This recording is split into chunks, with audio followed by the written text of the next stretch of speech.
David is described by God as the man after God's own heart. He was one of the first kings of Israel. He conquered a lot of land and did some pretty incredible things even in his youth. But how he fought his battles is quite different than how I would have done it if I had been in his shoes. And I think we can learn a thing or two from what David did specifically. As you hopefully know by now, I'm currently reading through the Bible with you so that we can grow in our love of Christ together. And we've been reading through about what just happened with David and Absalom.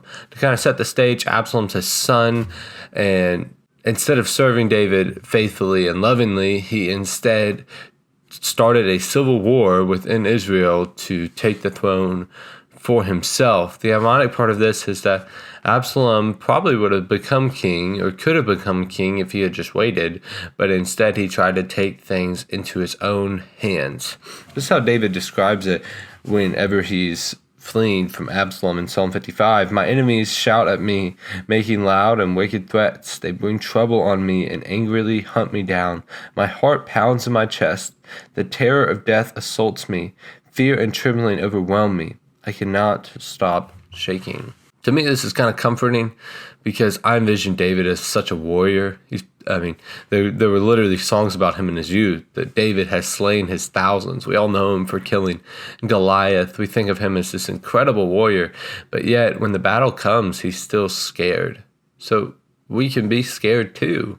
I think that having fear isn't it's a human thing, but the Bible says that we don't live in the spirit of fear, but a spirit of power. So these are real emotions that David was feeling.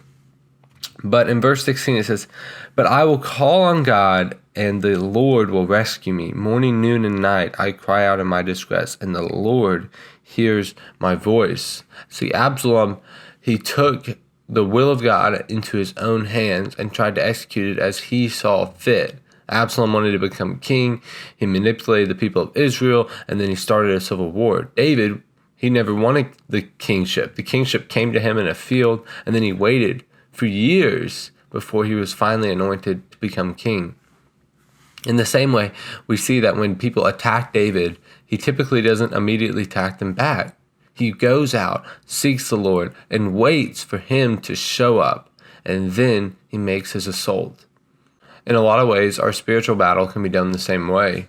And even when dealing with other people, not that we want to go out and physically kill them like David would have been doing, but we can wait for the Lord to show up and give us guidance and discernment on how to act and how to deal with other people in our lives. The spiritual battle is very real, and spiritual warfare does happen around you. Read Ephesians 6 to learn more about it. But what we can learn in this spiritual battle is that God is still in control, and he still makes a way. And our job as believers is to wait on the Lord. As Exodus 14:14 says, "Be still and know that I am God." I hope this encouraged you and built your faith. If it did, then I want to see you back here tomorrow. So be sure to hit subscribe, and you won't miss out on the next Bible in a Year video.